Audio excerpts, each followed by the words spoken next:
തന്നേക്കുവാ police സ്റ്റേഷനിൽ video എടുക്കുന്നതിന് തടസ്സമില്ല. ഇന്ന് ഹൈക്കോടതി പോലും നമുക്ക് അതിനുള്ള പെർമിഷൻ തന്നിരിക്കുക. ഒരു KSRTC ബസ് സ്റ്റാൻഡിൽ വന്നിട്ട് ആ വണ്ടിക്ക് അവിടെ കിടക്കുന്ന വാഹനങ്ങൾക്ക് പിന്നെ അതിൽ ഇൻഷുറൻസ് ഉണ്ടോ, അതിന് ഫിറ്റ്നസ് ഉണ്ടോ, അതിന് പെർമിറ്റ് ഉണ്ടോ എന്ന് പരിശോധിക്കുന്നതിന് യാതൊരു വിധമായിട്ടുള്ള തടസ്സങ്ങളുമില്ല. നടപടി എടുക്കേണ്ട ഉദ്യോഗസ്ഥരാണ്. അത് പരിശോധിക്കുന്നതിന് ഏതൊരു ഇന്ത്യൻ പൗരനും പറ്റും. അത് മാത്രമേ ഞങ്ങൾ പരിശോധിച്ചോളൂ. നീ അടിച്ചു പൊട്ടിച്ചാൽ നീ വിവരം അറിയുതി.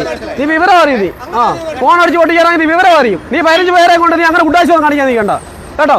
വിവരം അറിയാന്ന് പറഞ്ഞു ഞങ്ങളുടെ ചട്ടമ്പിത്തരം കാണിച്ചിട്ട് നീ ഞങ്ങളുടെ ചട്ടമ്പിത്തരം കാണിച്ചിട്ട് നീ ഇവിടെ ജോലി ചെയ്ത് പോത്തുമില്ല. പിന്നെ വിവരം നീയല്ല തീരുമാനിക്കണ്ടേ, പോലീസുകാരാ. ഗവൺമെന്റ് തന്നേക്കുന്ന സൈറ്റ് ഞങ്ങൾ പരിശോധിക്കും. നിങ്ങൾ ലൈസൻസും ഇൻഷുറൻസും ഫിറ്റ്നസും ഇല്ലാതെ വണ്ടി അതിലൂടെ ഓടിക്കുന്നത് അതിപ്പോ ചെക്ക് ചെയ്യുന്ന എന്തോ പ്രശ്നം?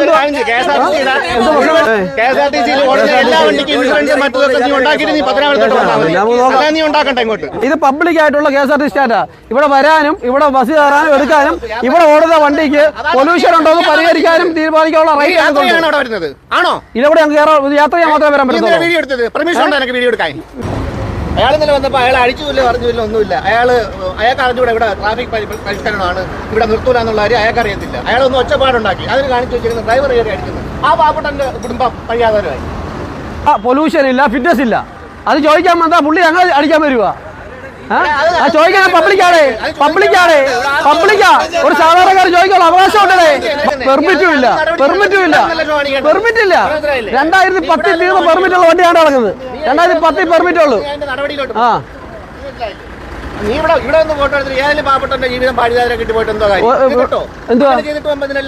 അല്ല ഇവിടെ ഇന്നലെ ഇവിടെ ഒരുത്തരം വഴിയാതരാക്കിയപ്പോൾ ഇയാളവിടെ പോയിരുന്നു. ഇന്നലെ അവിടെ തന്നെ ഗണേഷ് കുമാർ റോഡിൽ തറഞ്ഞു നിർത്തിയിട്ട് വെള്ളം കുടിച്ചാൽ ചീത്ത കുടിച്ചാലോ ഇയാളവിടെ പോയത് ചോദിക്കാൻ. ഇയാൾക്കത് ചോദിക്കണ്ടായിരുന്നു. അല്ല നിനക്ക് തന്നേക്കുവാ ഇവിടെ ഓടുന്ന വണ്ടിക്ക് ഫിറ്റ്നസ് ഇല്ല. അങ്ങനൊന്നുമില്ല. പെർമിഷൻ എടുക്കുക, വീഡിയോ എടുക്കുക, സ്വകാര്യ പ്ലേസിലുള്ള എടുക്കാതെ ഇന്ത്യൻ പാർലമെന്റിലും അസംബ്ലിയിലും എടുക്കാൻ പെർമിഷൻ വേണ്ട. ബാക്കി എല്ലാം നമുക്ക് എടുക്കാം. Freedom of speech and expression 19 article ഇയാൾക്ക് അറിയത്തില്ല. ഞാൻ എന്ത് പറയും? ഇവിടെ ഓടുന്ന വണ്ടിക്ക് ഒന്നും ഫിറ്റ്നസ് ഇല്ല, പൊല്യൂഷൻ ഇല്ല, ഇൻഷുറൻസ് ഇല്ല.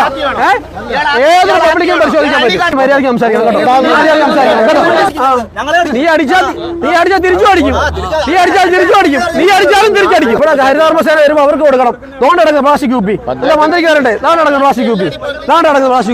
നിനക്ക് ഇത് കുഴപ്പമില്ല. നിനക്ക് നിന്റെ KSRTC സ്റ്റാൻഡിലാണല്ലോ അടങ്ങുന്നത്. താണ്ടെ പ്ലാസ്റ്റിക് കുപ്പി അടങ്ങുന്നു. നിനക്ക് ഒരു കുഴപ്പമില്ല. നിനക്ക് താണ്ടാ കൂട്ടിയിട്ടേക്കുന്നത്.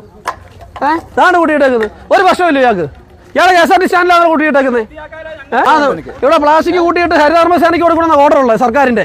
ആ സർക്കാരിന്റെ സ്ഥാപനത്തിൽ കൂട്ടിയിട്ടേക്കുവാ പ്ലാസ്റ്റിക്.